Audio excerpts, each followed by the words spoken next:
한국경제TV를 사랑해 주시는 가족 여러분, 안녕하십니까? 파워 인터뷰 박정윤입니다. 대한민국 바다가 새로운 전환점을 맞았습니다. 항로와 물류를 넘어 해양이 국가 성장의 중요한 축으로 떠오르고 있습니다. 바닷길을 여는 일은 이제 우리 경제 영토를 넓히는 일이 됐습니다.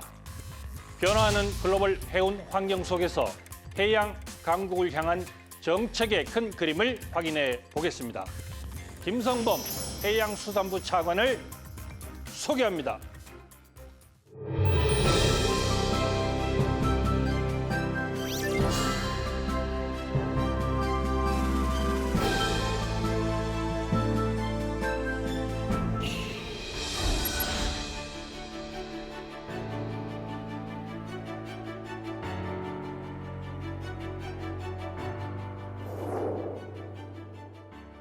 네, 이 자리에 김성범 해양수산부 차관께서 나와 계십니다. 어서 오십시오. 안녕하십니까?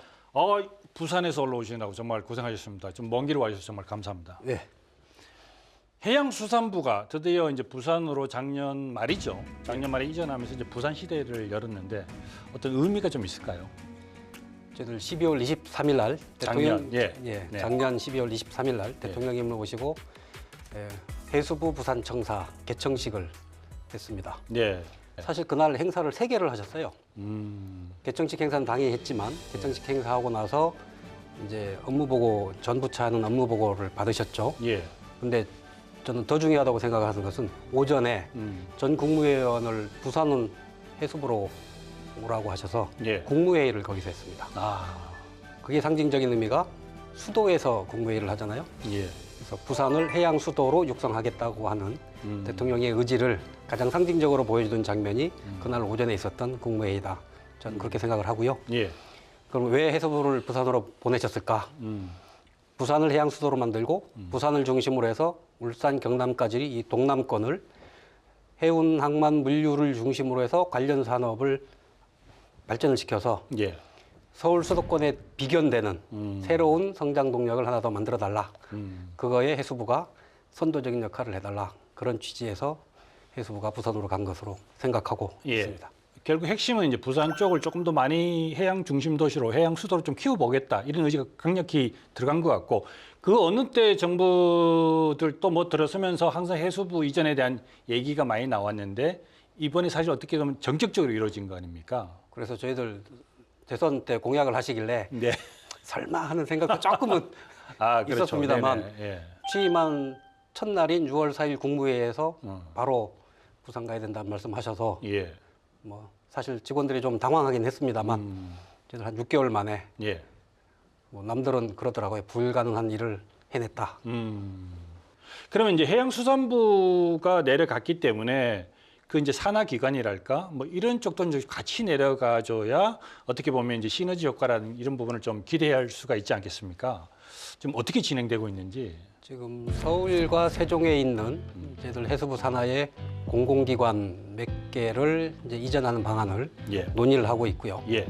그래서 이분들도 사실은 공공기관들이 대부분 정부 업무를 위탁을 받아서 정부 예산으로 운영하는 기관이다 보니까 예. 이전하는 비용이나 이런 부분들이 좀 정부 지원이 좀 필요해요. 예. 그리고 직원들에 대한 지원도 좀 필요하고요. 예. 직원들에 대한 지원은 중앙정부도 좀 지원을 해야 되겠지만 또 이 손님을 맞이하는 부산시에서도 조금 지원을 해야 되지 않겠습니까? 그래서 예. 이런 부분들을 현재 논의하고 있고요.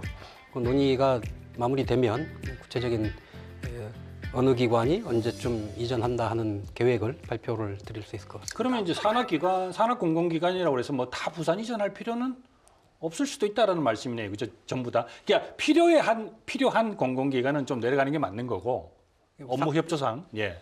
뭐 상당 부분의 공공기관이 이미 다른 지역에 다 내려가 있습니다. 예를 들면 네네. 인천항만공사는 당연히 그렇죠. 인천에 있어야 거고. 되겠죠. 네. 예, 뭐 그런 식으로 네. 이미 지역에 있고요. 예. 이제 특정 지역이라고 얘기하기가 조금 어려운 이제 서울과 예. 이제 세종에 있는 공공기관들은 부산으로 이전한 방안을 현재 논의하고 있다는 말씀 드린 겁니다. 이게 HMM, 이게 예전에 이제 현대상선인데 이게 이제 부산에 내려가는 것도 굉장히 숙제고 또 과제입니다.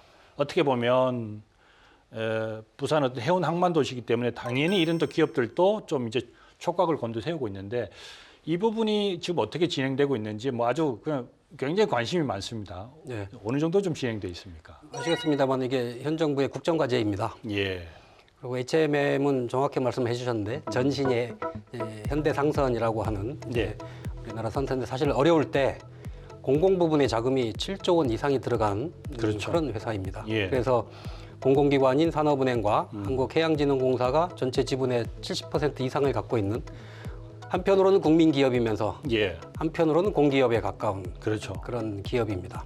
그래서 해양수산부 이전과 관련 공공기관의 이전 이런 거의 시너지를 갖고 오기 위해서는 이런 주요 해운 기업도 이전을 하면 좋겠다 하는 그런 생각에서 좀 추진을 하고 있고요. 예.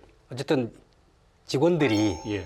서울에 이 생활의 기반을 갖고 있다고 옮겨야 되는 좀 일이잖아요. 반발들이 있겠죠. 그래서 아무래도. 지금 그래서 그런 노사 협상을 하고 있고요. 예.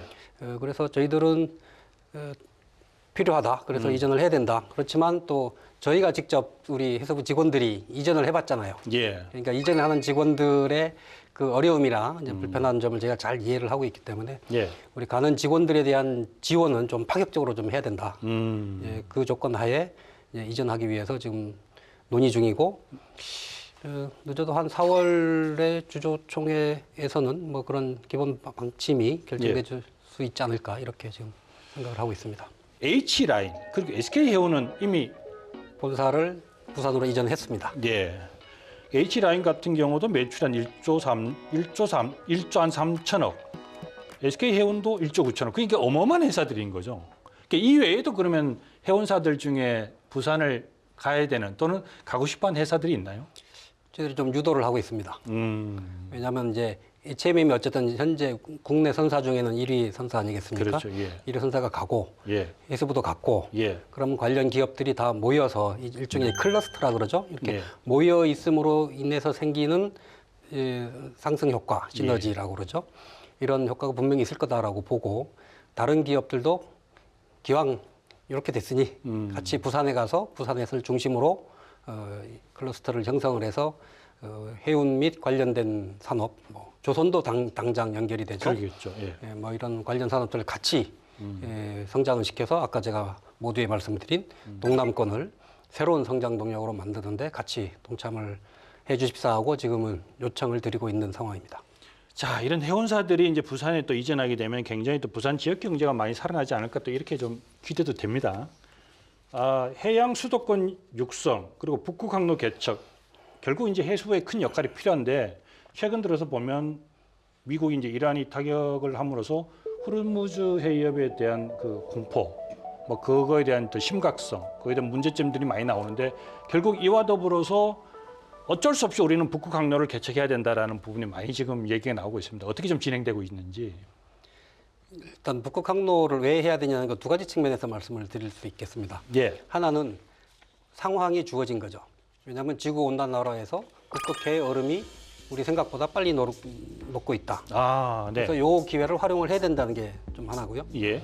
또 하나는 우리나라는 수출입으로 먹고 사는 수밖에 없는 그런 경제 구조잖아요. 그렇죠. 그래서 우리나라가 미국으로 또 유럽으로 이제 화물을 실어 나가야 된대요. 우리나라에서 유럽으로 가는 제일 짧은 항로가 어디냐면 수에즈 운하를 통과하는 항로입니다. 예. 근데 수에즈 운하도 최근 몇 년 사이에 열렸다 닫혔다 이러고 있어요. 예. 옛날에 배도 한 척 좌초가 돼서 항로가 막힌 적도 있고요. 예. 후티 반군 공격으로 지금 사실상 수에즈 운하를 통과를 못하고 있습니다. 아.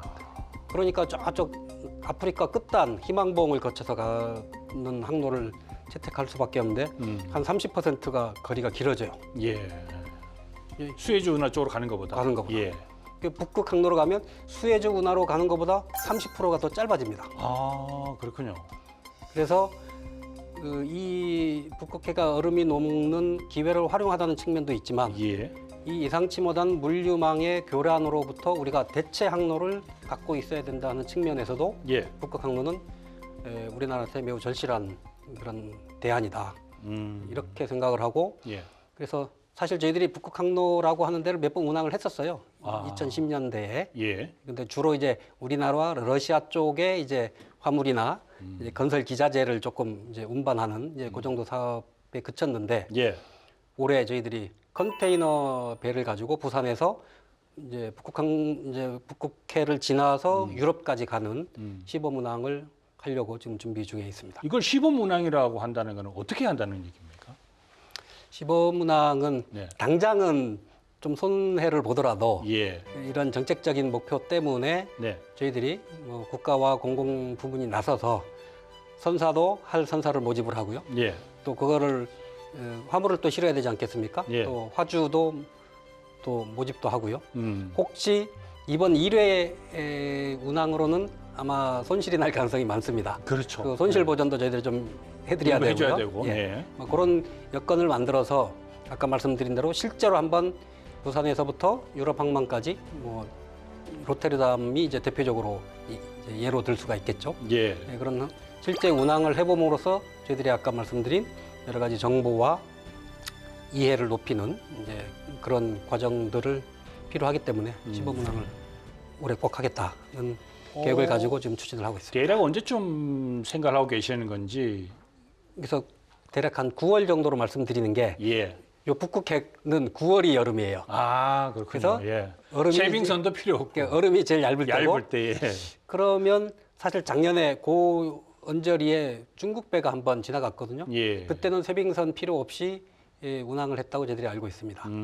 그러면 이제 거기에 내가 한번 가보겠습니다라고 하는 선사는 한 뭐 5월, 6월 정도에는 이제 결정이 돼야 되는 겁니까? 어떻습니까? 최대한 빨리 저희들 결정을 하려 그러고요. 예. 그래서 선사, 화주 관련 기관들이 모여서 북극 항로 추진 민관 협의체를 저희들이 1월 말에 출범을 시켰습니다. 아, 그 그렇군요. 협의체 내에서 예. 다양한 의견들이 지금 현재 오고 가고 하고 있습니다. 근데 간다고 해서 다 가는 겁니까? 아니면 뭔가 이 통행료라든지 이 돈을 내야 될 거 아닙니까?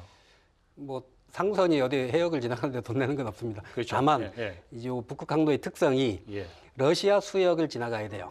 아, 그 다음에 그 계절 따라 틀리겠지만 예. 얼음이 좀 두꺼울 경우에는 일반 선박이 지나가긴 어렵고 예. 앞에 쇄빙선이 선도를 하면서 얼음을 깨줘야 됩니다. 그 배가 지나가는 앞에. 앞에서. 예, 예, 그러면 이제 그거는 공짜가 아니겠죠. 예. 쇄빙선 사용료를 내야 됩니다. 러시아에.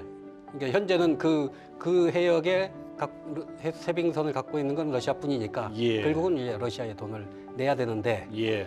사실 좀 당장은 대러 제재 문제가 있어서 이제 미국의 어떤 그 러시아 제재 문제가 있죠 지금.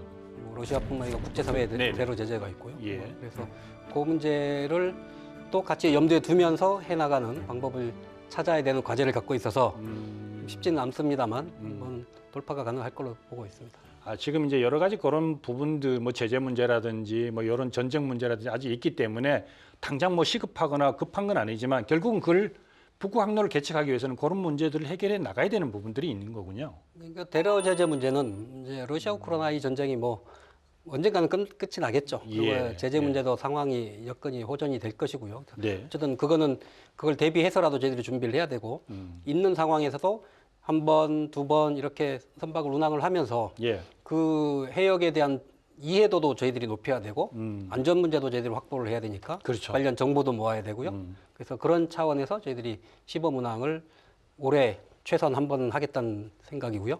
내년 되면 조금 더 단계적으로 확대를 해 나가서 하여간 그런 대외 여건을 좀 봐야 되겠습니다만 가까운 시일 내에 북극 항로의 상업화, 예. 상업 운항을 향해서 저희들이 나가겠다는. 그러니까 정부는 이 북극 항로 개척에 대해서 상당한 의지가 있다는 건 분명한 사실이고 또 정부 차원에서도 북극 항로 추진 본부까지 이제 신설한 거죠. 그렇습니다. 예. 이 본부는 어떤 역할을 하는 겁니까? 사실은 아까 말씀드린 대통령께서 작년 12월 23일 날 부산에 오셨는데 예. 그러니까 공식적으로는 그날 북극 항로 추진 본부가 출범했습니다. 예. 물론 본부장은 해수부 공무원이 맡고 있습니다만 10개 부처의 연합군입니다. 여러 부처가 참여하는 본부처 조직이고요. 예. 북극 항로 추진 본부의 임무는 크게 두 가지입니다. 북극 항로 상업 운항 추진. 또 하나는 해양 수도권 육성 전략 수립 및 추진이 큰 두 가지 임무를 갖고 있습니다. 이게 10개 부처가 다 모이면 뭐 빨리 합동으로 뭘 만들어낸 건 좋은데 자기 부처 얘기만 하다 보면 이게 자꾸 배가 산으로 가지는 않을까요? 어떻습니까? 그래서 저희들 본부장이 예. 1급 공무원입니다. 공무원 사회에서 1급은 제법 높은 예, 그렇죠. 지위에 있습니다. 예, 예. 그래서 이제 지휘를 하고요. 예. 안 될 경우는 뭐 차관 장관이 나서서 관계부처하고 협의하고 해서 예. 여러 가지 아이디어를 모아서 전략을 만들고 추진은 또 힘있게 할 수 있도록 그렇게 운영을 해 나갈 생각입니다. 자, 그리고 뭐 이와 더불어서 해양 수도권 육성 이 부분을 이제 해수부가 굉장히 많이 좀 생각을 하고 있는데 어떤 전략을 좀 갖고 계신 건지. 그래서 저희들이 부산을 해양 수도로 부산, 울산, 경남 요 동남권을 해양 수도권으로 육성하겠다. 예. 이런 생각을 가지고 지금 지속적으로 말씀을 드리고 있고요. 예. 부산, 울산, 경남이 해운, 항만, 물류가 중심이 딱 되지 않습니까? 부산항을 중심으로. 그다음에 조선업들이 다 경남, 울산에 포진돼 있잖아요. 예. 주요 조선사들이 관련돼 있는 기자재 업체들이 있고요. 에너지 기업들이 또 울산이라든지 여러 그렇죠. 모여 있습니다. 그래서 이런 산업들을 서로 연계하고 기존 산업의 대전환 또는 더해서 새로운 산업의 육성 이런 것들을 저희들이 관계부처와 전문가와 지금 머리를 맞대고 예. 초안을 지금 현재 마련을 하고 있고요. 예. 조만간 그 어느 정도 완성된 모습을 보고 드릴 수 있을 것으로 생각을 하고 있습니다. 그러니까 그 발표하는 거는 이제 해양 수도권 육성 방안 이 부분이 될 수 있겠죠. 예, 우선은 기본 방향 및 전략 예. 먼저 발표 드리고요. 예. 구체적인 또 액션 플랜은 또 후속으로 또 따라가야 되겠죠. 네, 알겠습니다. 2028년 4차 유엔 해양총회 한국 개최가 최근 이제 결정이 됐는데 굉장히 이제 이거는 기쁜 소식이고 정말 큰 행사인데 좀 어떤 해수부 입장에서는 또 우리나라 입장에서는 이 행사가 어떤 의미를 좀 갖고 있는지. 쉽게 말씀드리면 해양 올림픽이다라고 말씀드리면 조금 쉬울까요? 이게 정확하게 4년은 아니고요. 3년마다 개최되는 행사입니다만 유엔 차원의 공식 행사입니다. 예. 모든 의사결정이 유엔 총회에서 결정을 하는 해양 분야의 최고위급 그리고 최대 규모의 국제 행사다 이렇게 말씀드릴 수 있고요. 예. 그래서 작년 12월에 유엔 총회에서 2028년 제4차 유엔 해양 총회는 대한민국과 칠레에서 개최한다. 예. 공동 개최죠. 여기는 좀 그 시스템이 재밌어요. 그래서 선진국과 개도국이 아. 같이 공동 개최하는 컨셉으로 이렇게 진행을 하고요. 예. 전 세계의 해양 보전과 지속 가능한 개발에 대한 의지를 모아야 되기 때문에 이게 참여하는 국가가 뭐 몇십 개국이 아니고 거의 193개 예. 유엔 회원국이 예. 모두 참여하고요. 예. 그다음에 유엔 사무총장을 비롯해서 유엔의 고위 관계자들, 그다음에 유엔 산하의 많은 전문 그 국제 기구들이 있거든요. 예. 예를 들면 저희들 익숙한 국제 해사기구라든지 예. FAO라든지 이런 유엔 산하의 해양 관련 일을 하는 기구는 모두 참석을 합니다. 이게 어마어마한 행사네요. 그래서 그러니까. 지금 직전 행사가 프랑스 니스에서 개최가 됐었거든요. 예, 작년 이제 6월에 55명 이상의 정상급이 참석했다고 저희들 알고 있습니다. 결국 이제 우리나라가 주도적으로 결정하면 어떤 해양 분야의 어떤 글로벌 선도 국가로 갈 수 있는 그런 토대를 마련할 수 있는 중요한 행사라고 볼 수 있겠네요. 해양수산부가 이제 30년이 됐거든요. 예. 해수부가 해수부가 생긴 지. 예, 예. 1996년 8월 8일 출범을 했으니까요. 올해 예. 딱 30주년 되는 해입니다. 그렇군요. 예. 그 사이에 저희들이 국제적으로 해양 분야에서 뭐 나름대로 저희들 선도 국가로 발전을 해왔다고 자부하고 있습니다. 예. 시청자분들 기억할지 모르겠습니다. 임기택 국제해사기구 IMO 사무총장을 저희들이 배출을 했고요. 8년 동안 근무를 해서 이제 퇴임하셨습니다만, 예. 뭐 그게 이제 상징적으로 저희들이 말씀을 드리는데 해양 분야에는 대한민국이 그래도 선도 국가다. 그런데 2028년 이 세계 해양 총회를 저희들이 주도적으로 개최를 하고 성공을 시키면 단순한 선도 국가 정도가 아니라 탑 1, 2가 되는 그런 중요한 계기가 되는 그런 행사다라고 저희들이 생각을 하고 준비 열심히 하고 있습니다. 알겠습니다. 꼭 이 행사가 성공하기를 꼭 저희들 또 응원하겠습니다. 자, 그리고 이제 그 김 얘기를 안 할 수가 없습니다. 뭐 예전에도 이 얘기 많이 했는데 해외에서 어마어마한 인기를 많이 끌고 있습니다. 김밥도 인기가 있고. 예전에 그 장관께서 한번 나오셔서 이거 그 브랜드를 그 김에 대한 표시에 대한 부분을 좀 이렇게 일률적으로 만들겠다. 그게 이제 김. GIM. 영어로는 GIM으로 예, 쓰기로 이렇게 했습니다. 이제 예, 통일을 시킨 거죠. 그렇습니다. 성공 비결은 어디에 좀 있다고 보시는 건지. 그리고 예전에 대통령도 그런 말씀하셨는데 이제 결국은 이제 수출은 단가 싸움인데 만약에 이제 우리 말고 뭐 중국이 들어와서 단가를 후려친다 이랬을 때 어떤 그런 대응 전략이라든지 이런 부분이 있으면 좀 얘기를 해주시죠. 질문에 죄송한데 단가 싸움이라기보다는 품질과 부가가치 싸움이라고 저는 봅니다. 아, 네네네. 왜냐하면 예. 그냥 원재료를 그냥 파는 거는 별로 부가가치가 없잖아요. 가공해서 조미김으로, 그다음에 스낵으로 이제 이렇게 해서 사실은 저희들이 미국 시장을 뚫기 시작했거든요. 예. 맥주 안주로, 간식으로, 어린이들 간식으로. 그렇게 해서 저희들이 생각하는 요 넓은 김밥 김이 아니라 예. 거기에 이제 땅콩을 붙이고 다른 재료를 붙여가지고 가공을 해서 새로운 제품으로 만들어서 수출하기 시작하면서 김이 수출량이 급격하게 늘었습니다. 그래서 고부가가치 가공 제품으로 만들어서 수출을 확대해 나갔다는 게 저희 전략이고요. 예. 그래서 지난해 저희들이 11억 3천만 불 김만 수출했습니다. 수산물 전체적으로는 33억 불을 수출을 했고요. 예. 저희들이 김 생산도 늘려나가면서 그거를 고부가가치 제품으로 가공해서 수출하고요. 수출 시장도 지금 미국은 저희들 확실히 이제 뚫었다고 생각을 하고요.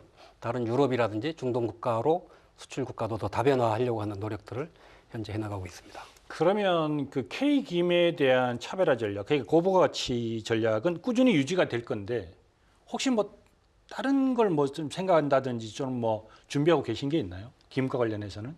저희들 최근에 김도 다큐멘터리도 만들었고요. 예. 그렇게 해서 저희들이 홍보를 하고 있고 예. 저희들이 국제 스포츠 행사와 연계해서 그런 행사 계기에 김을 좀 대대적으로 홍보할 생각을 갖고 있습니다. 아. 올해 북중미 월드컵도 있잖아요. 예. 뭐 그런 계기에도 저희들이 홍보할 계획도 갖고 있고요. 그러니까 굉장히 김에 대해서 인지도를 고부가치로 인식시키기 위해서 더 강화를 해나가야죠. 그래서 저희들이 15억 달러 작년에 11억 3천 불 했고요. 예. 올해는 12억 불 이상 당연히 목표로 삼아야 되겠죠. 예. 그래서 저희 사실 12월 23일 날 대통령께 수산물 총 수출을 40억 불, 김 15억 불을 2030년까지 하겠다 이렇게 보고 드렸더니 웃으시면서 혼내시더라고요. 너무 목표가 약하다. 그랬군요. 그래서 좀 더 땡기겠습니다. 네, 알겠습니다. 자, 그리고 이제 해외 관광객 증가도 아주 뭐 좋은 소식이 많이 들려오고 있는데 특히 이제 부산항에 많은 크루즈들이 이걸 이제 기항이라는 게 이 표현을 쓰더라고요. 예. 이제 많이 들어온다는 얘기겠죠. 예정이 돼 있다는 얘기겠죠. 그렇습니다. 특별한 뭐 이유나 또 생각보다 또 너무 많이 들어왔을 때는 좀 불편한 그분들이 불편한 부분도 있겠죠. 입국 절차라든지 여러 가지 부분들에 대해서 좀 준비되는 상황이 어떠신가요? 크루즈가 저희들이 금년에 980번 정도 전국적으로 예. 외국 크루즈 배가 980번 정도 들어오는 걸로 지금 현재 예약돼 있는 것만 그렇습니다. 올해. 예, 올해 예. 더 늘어날 걸로 봅니다. 예. 그러면 전체 인원이 170만 명, 180만 명 이상 될 걸로 보거든요. 역대로 제일 많이 들어왔을 때가 2016년에 전국적으로 크루즈 외국 크루즈 관광객이 195만 명까지 온 적이 있습니다. 예. 올해는 그게 육박할 거라고 저희들이 보고요. 예. 근데 이제 그 이후에 이제 중국 관광객이 줄어들고 이제 코로나 거치면서 확 줄었다가 2024년부터 이제 회복을 하는데 작년 올해 사이에 너무 많이 와서 지금 항만 당국이 머리를 싸맬 정도로 지금 갑자기 급증을 하고 있습니다. 그렇지만 저희들 해수부는 항만 당국 지자체 잘 협의를 해가지고요. 오시는 손님들 불편함이 없도록 잘 이제 시스템을 갖춰놓고 있고요. 예. 몇 번씩 지금 시뮬레이션을 해보고 있습니다. 음. 저도 몇 번 현장 가가지고 확인을 했고요. 그래서 오시는 분들이 불편함이 없이 배에서 내려서 시내에 가서 관광하시고 돈도 좀 쓰시도록 하고요. 예. 저희 입장에서는 그게 중요하지 않습니까? 그렇죠. 예. 그다음에 또 편안하게 승선해서 다시 돌아가실 수 있도록 요거를 지금 만반의 준비를 다 갖춰놓고 있다 이렇게 말씀드리겠습니다. 결국 핵심은 많이 들어오는 것도 중요하지만 이분들이 들어와서 얼마만큼의 그 부산 소비를 좀 부산에서 소비를 할 수 있게끔 편하게 할 수 있게끔 그런 만반의 준비를 좀 잘 갖춰놔야 되겠다. 이런 준비를 많이 하고 계신다는 거죠. 부산이 제일 중요한 이제 크루즈 항만이기도 합니다만 사실은 인천, 제주에도 많이들 오시거든요. 아, 그래서 네, 그렇군요. 전국에 크루즈가 들어올 수 있는 항만이 한 7개 됩니다만 이제 주력은 부산, 인천, 제주입니다. 저희들이 이제 부산에 있으니까 부산 위주로 말씀이 되는데 어쨌든 이분들이 오시면 편안하게 모시고 대신 K 푸드도 좀 체험하시고 K 컬처도 체험하시고 그러시면서 하여간 지역에서 돈을 쓰고 가실 수 있도록 그거는 저희들이 지방정부, 관광공사, 문체부 협업해서 이제 그런 것들을 적극적으로 지금 계속해서 추진해 나가고 있습니다. 알겠습니다. 어느덧 이제 마지막 좀 질문을 드려야 될 것 같습니다. 끝으로 꼭 내가 이 얘기는 하고 싶다라는 얘기가 있으시면 우리 시청자분들한테나 또는 뭐 회수부 관계자들한테나 뭐 그런 사람들한테 하고 싶은 얘기 있으면 해주시기 바라겠습니다. 예, 오늘 초대해 주셔서 감사하고요. 2026년은 해양수산부 부산시대 원년입니다. 네. 해양수산부 출범 30주년이기도 하고요. 저희 모토가 바다로, 세계로, 미래로입니다. 그거를 실현할 수 있는 저희들 기반을 부산 이전을 통해서 갖췄다고 생각을 하고요.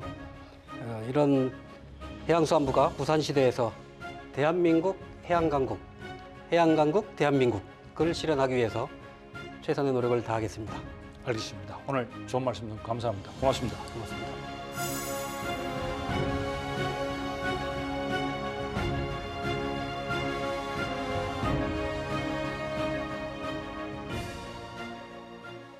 네, 오늘 말씀 여기까지 듣겠습니다. 바다에서 찾은 성장 전략이 대한민국 경제의 새로운 기회로 이어지길 기대하겠습니다. 박정윤의 파워 인터뷰 오늘은 김성범 해양수산부 차관과 함께 했습니다. 시청해 주신 여러분 고맙습니다. 감사합니다.